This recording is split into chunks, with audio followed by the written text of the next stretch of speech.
Bryan Kluger with Boomstick Comics. This is a great event for us for Ash vs. Evil Dead. We have the cast here.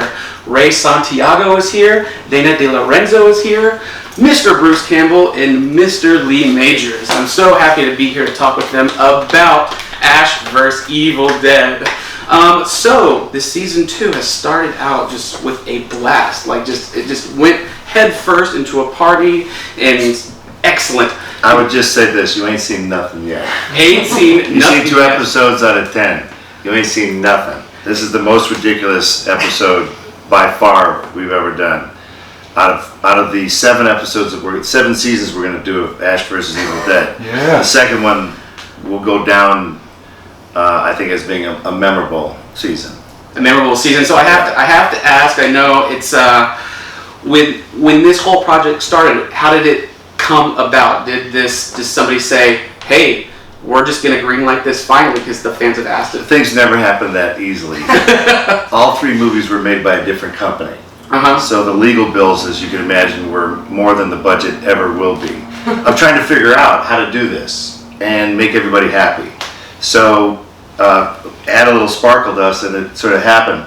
There was a lot of pressure to do another movie, but the last one we made bombed. So even though there's a lot of pressure, we're like, what, pressure to make another bomb? What do you want here? So, but then the resurgence of all the DVDs with the behind the scenes, and Army of Darkness was reissued 42 times in 97 different versions. And I think I own every one Yeah, of them.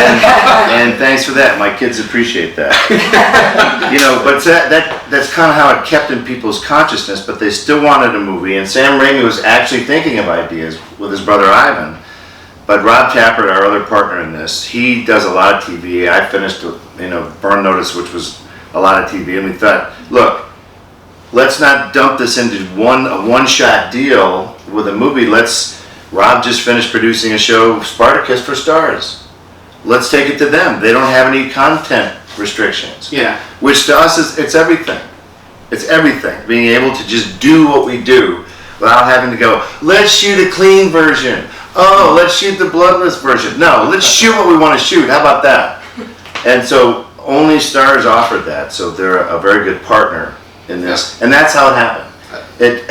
And then Stars owns Anchor Bay, which put out all the DVDs. Yeah. So it's like a happy left pocket, right pocket thing now. It fell in at the right time, and the fans have accepted it. Yeah. Oh, and that's what matters to us. That they haven't gone, hey, nice try, guys. So it's the culmination of just greatness. Y'all really nailed it. And Mr. Lee Majors, I would like to know what the phone call was like asking you to come aboard. Please, Mr. Majors.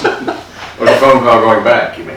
Yeah. No, it was actually very good. I'll get back to you. I'll get back to you, yeah. No, they asked me if I'd be interested, and I said, sure, I'll look at it. And even though I must admit I wasn't really very familiar with the series, because it was very... Lee doesn't do Carnage. And I don't do horror and such. I haven't even watched an Evil Dead episode or any of the horror movies, but when I started looking at the last season, the first show, I streamed through the 10 in a row, and it was just so much, it hooked you, man.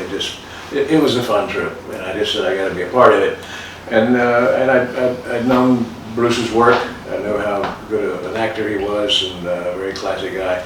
And then working with him now, I got to say he's a very underrated actor. He is the funniest man that can do a horror scene where you can chainsaw somebody's head off and throw some funny lines at them, and you forget, you don't even watch the head fall, you're just listening to the lines and laughing your butt off. And Lee's got some singers, because being Ash's dad, we find out sadly that Ash has ripped off a lot of his dad's lines. Yes. We learned retroactively that Ash is sort of a copycat. And I had to go there and ask all of you, is there a lot of improv on the set or in the show, because there's so many great lines in the show? I don't think any of us wake up in the morning going, man, am I going to have But I really think we have a creative atmosphere. We've all been in atmospheres where, as an actor, you are not allowed to change the dialogue. Mm-hmm. And some writers can be very hoity-toity about that, and that's always annoyed me. Mm-hmm. Because what am I, chopped liver? Yeah. We gotta say your stupid words. And if your lines are bad or don't make any sense to me, I gotta figure it out.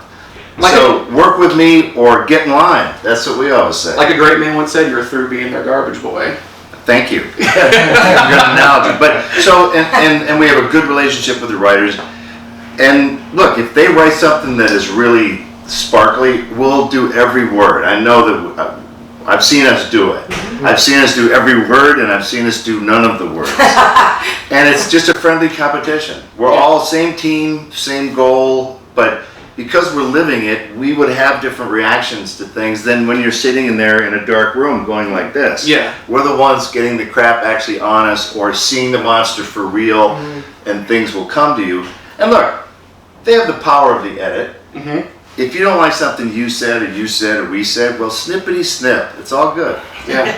You know, every scene is shot from multiple angles. You can get in and out of things very cleverly. So, you know, we throw stuff in if we feel it helps, and you know, it also helps the writers get to know us. Yeah. Because they'll see what you do exactly as they wrote it, and they'll go, "Oh, he wants more stuff like that." And if you see what we're changing, they'll go, "Okay, I guess he doesn't like. Okay, I guess we won't give him any more of that crap." And as an actor, the dirty trick you play is if you don't like some material, your best revenge is to do it poorly. And they go, "Don't let Campbell do those crying scenes anymore. You can't do those." And that's how you get him to stop writing stuff that you don't like. By failing at it over and over. And then they'll go, "God, stop writing stuff like that for Campbell. Give it to Majors." Awesome. You know. I like it. And for Ray and Dana, so we've seen the other Evil Deads before in the Army of Darkness where Bruce was thrown through the ringer. Now you guys are thrown through the ringer with like 58,000. It's a shared ringer now. Yeah, it's a shared ringer. Lee gets 58,000 some, gallons everybody of gets blood thrown on the walls, knives, axe wounds. Is that like the best part about coming to work?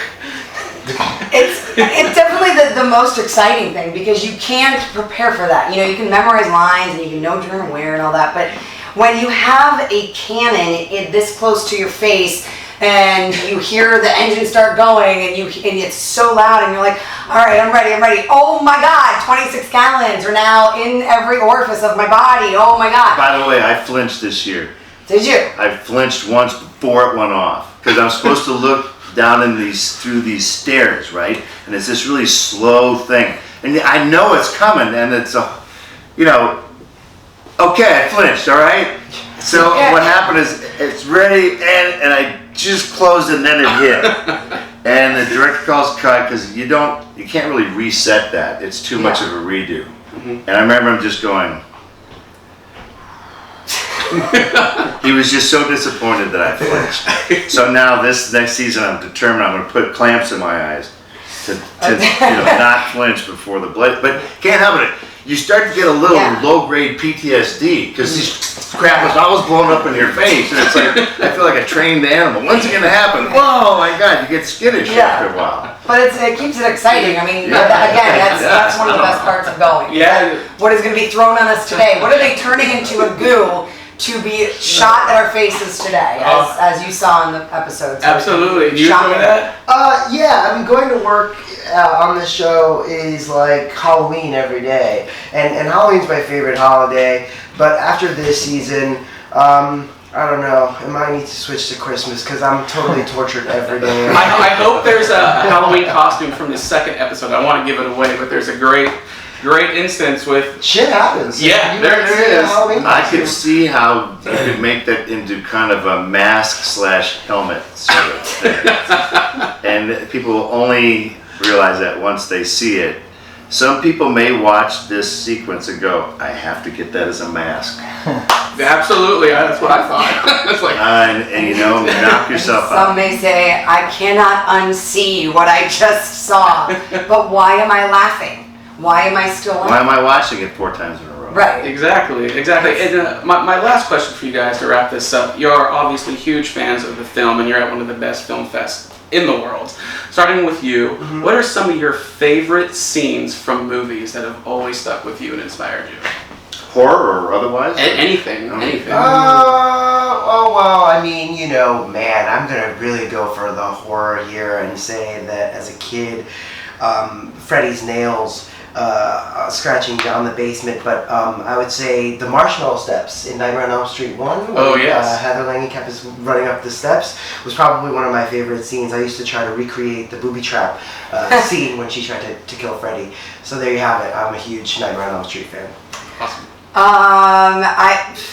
Horror theme still in The Exorcist when she starts speaking Italian and speaking to the son as the mother's voice. Oh. That and I just got to sit next to Linda Blair, and so it's still just like, oh my God, it's amazing. But then this morning that song "And Then He Kissed Me" came on, and to go on the total opposite end of the spectrum, one of the greatest scenes was in Adventures in Babysitting. The first scene. Yeah, the first scene. So there's the two opposite ends. Awesome, I like it. Was it called Fantastic Voyage that these guys get shrunken down and injected into the president to go destroy a blood clot in the president's brain? Raquel Welch was in it. And she got attacked by white corpuscles and they wrapped around her body. And I was like, man, I want to be those white corpuscles. When you say it, I mean, she was hot, right? Yeah. You knew her. I met her. You knew her. No, I What about you, Mr. Baby? Oh, well, I don't know. I said, horror? No, anything. Well, horror was when I got my head chopped off by Joan Crawford in a film. This man was in Straight Jacket, 1964. Joan Crawford. Black and white. Joan Crawford's husband killed before the opening credits are over. You don't tell them that. Oh, sorry. All my friends and family in little town in Kentucky came down to the theater on a marquee starring Lee Majors in Straight Jacket, also starring Joan Crawford. With Joan Crawford. With but anyway, they all went in and she chopped my head off before the credits came on, and everybody was going, what the hell happened to him? My head showed up later in the bed. That was it. So, no, my favorite film, scene in the film, I have to go Steve McQueen, Faye Dunaway, when they played chess in the Thomas Crown Affair. It was the greatest love-making scene I've ever seen without touching each other. Check that out. All right. I like that. Well, thank you. This has been, like you say, groovy interview. You said it, not me. Thank you, guys. Thank you.